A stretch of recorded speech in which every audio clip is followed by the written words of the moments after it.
Okay po, ang topic natin ngayon, 10 bawal gawin bago tayo maligo. Okay, paliligo to. Hindi niyo ba napapansin minsan, pag naligo tayo, doon tayo biglang dehydrated, doon tayo nangihina, masama pakiramdam natin pagkaligo. Merong mga 10 bagay dapat nating ingatan o iwasan bago tayo maligo. Umpisahan natin ha. Number 1, eating a heavy meal.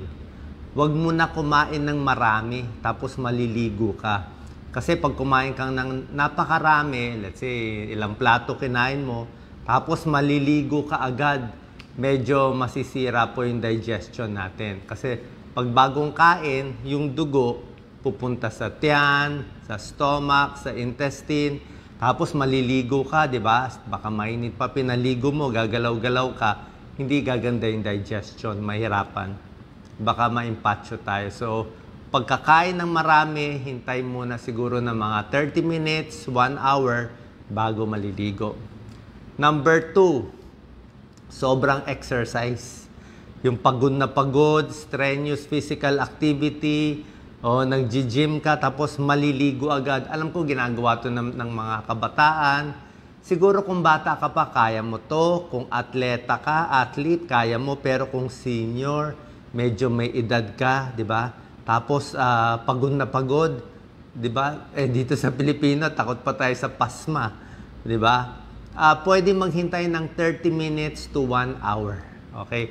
30 minutes to 1 hour. Pahinga muna, tanggalin mo na yung medyas, relax muna. Kasi pag sobra ding exercise, mainit yung katawan natin. Masyado mainit. Tapos maliligo ka pa mainit, baka ma-dehydrate ka pa. Walang masama, i-cool down muna yung katawan natin. Cool down ka muna bago maliligo. Ito naman, suggestion lang. Kung gusto nyo, pwede rin naman. Kaya lang, mas maganda sa katawan pag susundin natin. Number 3. Ito, minsan guilty ako dito. Number 3, gumagamit ng mga electronic device bago maligo. Ano tong electronic device? Nagse-cellphone, nagta-tablet, nagla-laptop. Dati tayo, CD, radyo, delikado. Di ba yung iba naka-bathtub pa, naliligo, nakasaksak yung cellphone mo sa kuryente, baka makuryente ka. Baka mahulog sa liguan mo, biglang makuryente, delikado, may namamatay dyan. So, walang mga charger at ibang bagay na mababasa. Number 4, lasing na lasing. Uminom ng maraming alak na lasing, tapos maliligo, wag na lang. Pag lasing na lasing, ang problema, syempre, unsteady ka. Tsaka pag lasing ka kasi, nadidehydrate ka Tapos, baka mamaya ma-aksidente ka, makatulog ka, ma-aksidente ka pa sa banyo, delikado. So, next day na, kinabukasan na lang maligo kung lasing na lasing. Number 5, naninigarilyo, smoking. Smoking bago maligo, smoking habang naliligo, may ganyan ba? Lalo na yung iba, di ba? May stick pa, tapos meron pang lighter, mamaya meron pang sumilab dyan, di ba? Kaya ingat na lang. So, no smoking before taking a bath. Number 6, ito naman, tip lang to. Pag gumagamit tayo ng lotion, di ba nag-apply tayo ng mga lotion, dapat pagkatapos maligo. Hindi maganda yung bago maligo. Bago maligo, doon ka maglo-lotion. Tapos maliligo ka. Unang-una, sayang yung lotion. Pangalawa, hindi ka makakalinis maigi Kasi nga, istorbo yung lotion. Naka-lotion ka, tapos magsasabon ka. Pinakamaganda mag-lotion, maligo ka muna, nagtuyo ka muna. Pag dry na yung skin mo, open na yung pores, doon mo papahid yung lotion pagkaligo. Hindi yung before. Number 7, ito naman mga pag-iingat lang. Number 7, yung nag-aahit o nagwa-wax. Di ba? Minsan nagwa-wax sa paa o nag-aahit. Kasi minsan, like ako, pag nag-aahit ako, minsan may nasusugat ako Di ba? Minsan masusugat ka dito o nagwa-wax, nasusugat ka. So, pag may sugat, tapos open pa yung pores, tapos maliligo ka, baka mag-infection, baka mag-skin irritation. So, ingat din doon. Number 8, dapat uminom ng maraming tubig muna. Okay? Bakit? Mga overexposed sa araw. 'Di ba? Let's say init na init ka galing sa labas, so 'di ba? Init-init. Tapos pag-uwi mo biglang maliligo ka, 'di ba? Pwede ka ma-dehydrate eh. Mapapansin mo 'yan minsan. Ako minsan ganoon eh.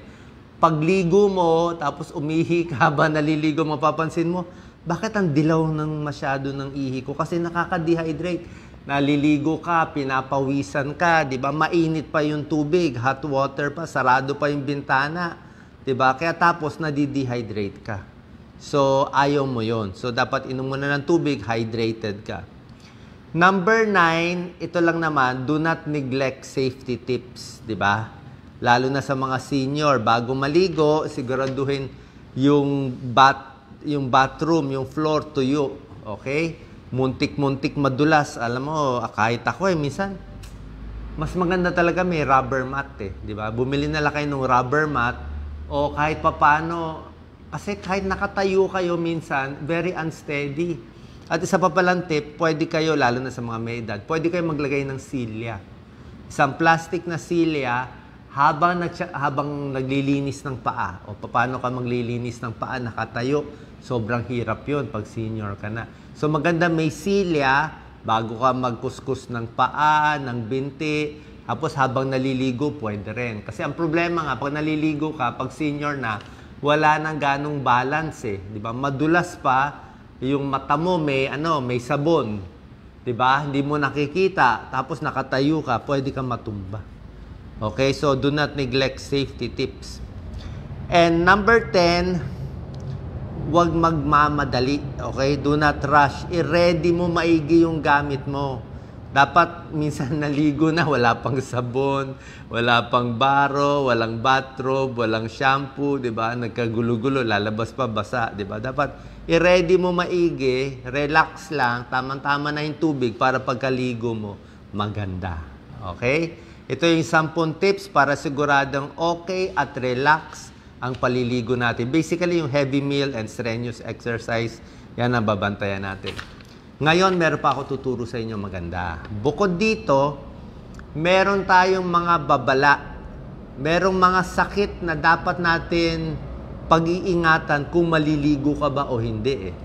Okay? Let's say, mahina ang puso, mahina ang baga, pwede ba maligo ng mainit? May lagnat, pwede ba maligo? Sasagutin natin. Okay? Mga babala sa pagligo ng mainit na tubig kung may mga medical condition. Number 1, lagnat.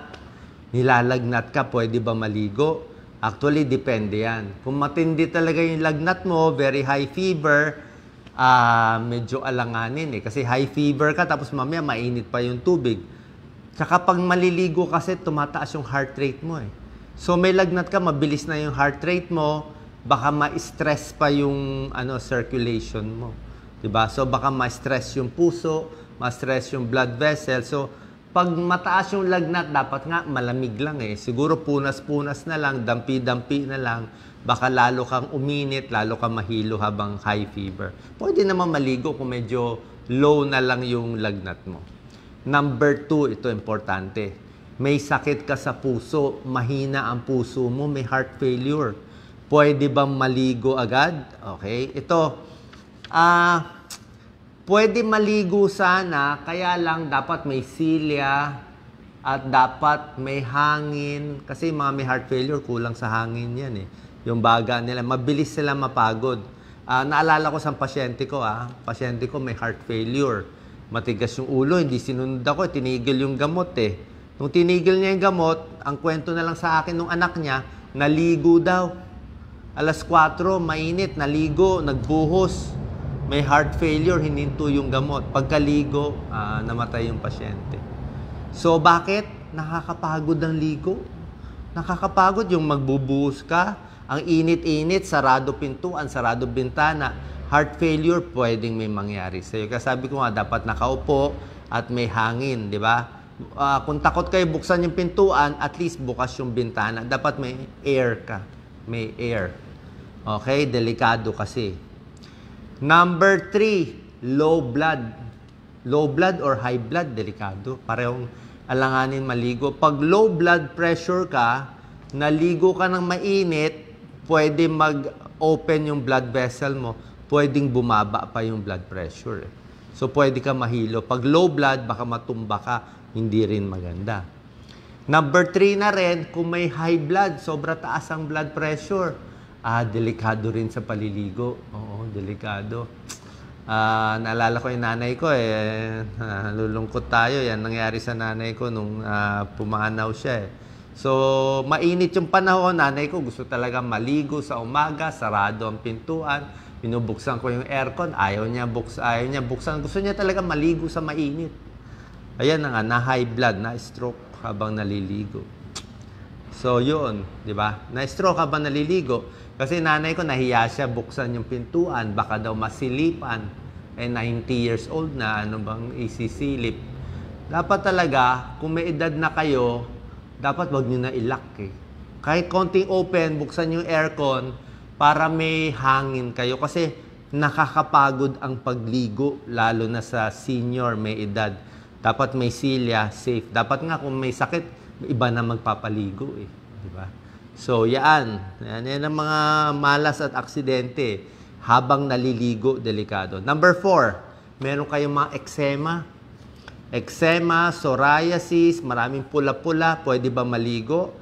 Actually, pwede ka maligo, wag lang hot water. Kasi ang very hot water, lalo mamumula yung eczema, psoriasis, itching, redness, and irritation. Baka pa mag-infection kung may open wound ka. Okay? So, pag meron mga sugat-sugat, pwede naman siguro cold water. Tsaka wag mo na kuskusin. Number 5. Halos pareho to sa heart failure. Number 5, sira ang lungs. Mahina ang baga. May malalang hika, may emphysema, may COPD, di ba? Yung mga hirap huminga, yung mga smoker, may emphysema sila, mahina yung baga nila, o baka may TB, tuberculosis na malala. Tapos yun na nga, paano kung sobrang init, kulang sila sa oxygen eh. So, dapat talaga medyo open yung pintuan, open yung bintana, dapat may hangin. Okay, may hangin. At ingat nga, baka kasi biglang mahilo. Minsan kasi, pag naliligo, doon nahirapan huminga. Oo, nakakahingal ang pagliligo.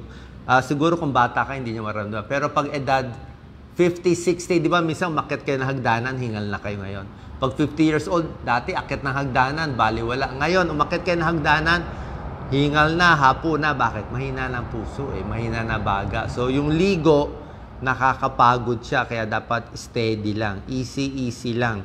Lalo na kung may respiratory issues. Pwede maligo, ingat. And number 6, yung may mga bagong opera. Recent surgery, pwede ba maligo? Tanong nyo muna sa doktor nyo. Diba? Sarado na ba yung sugat? Baka bumukas yung sugat, baka mag-infection sa sugat. Yung mga may open wound, yung mga may sugat, diabetic foot, diba? May mga infection, diba? Pwede ba maligo? Paalam mo na sa doktor. Kasi pag ang sugat ay nasawsaw sa tubig, baka hindi gumaling. Okay? And lastly, number 7, sa mga buntis, pwede naman maligo ang buntis, no?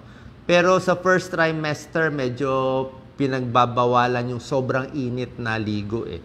Yung normal temperature lang. Kasi minsan pag sobrang init, baka magloko yung circulation, masama sa baby. Okay? Basta yung normal paliligo at mag-iingat din pag buntis. Okay? Sana pa nakatulong tong video. Konting pag-iingat. Lagi ako may silya. Tapos ilang beses ako sa CR. Alam mo yun, hindi mo mapapansin. Minsan, hindi yung tayo nyo, baka baka ma-slip. Naglagay na kami ng mga handle. Paggawa kayo yung mga hawakan sa CR, maglagay kayo ng rubber mat, tapos i-ready nyo lahat ng gamit para iwas aksidente. Kasi number 1 cause ng aksidente ay yung paliligo at doon na aksidente. Yung iba nababagok yung ulo sa CR. Ang dami ko na nakita niyan. Sobra na dami. Kaya ingat po. Sana po mag-ingat tayo para hindi tayo ma-accident. God bless po. Thank you.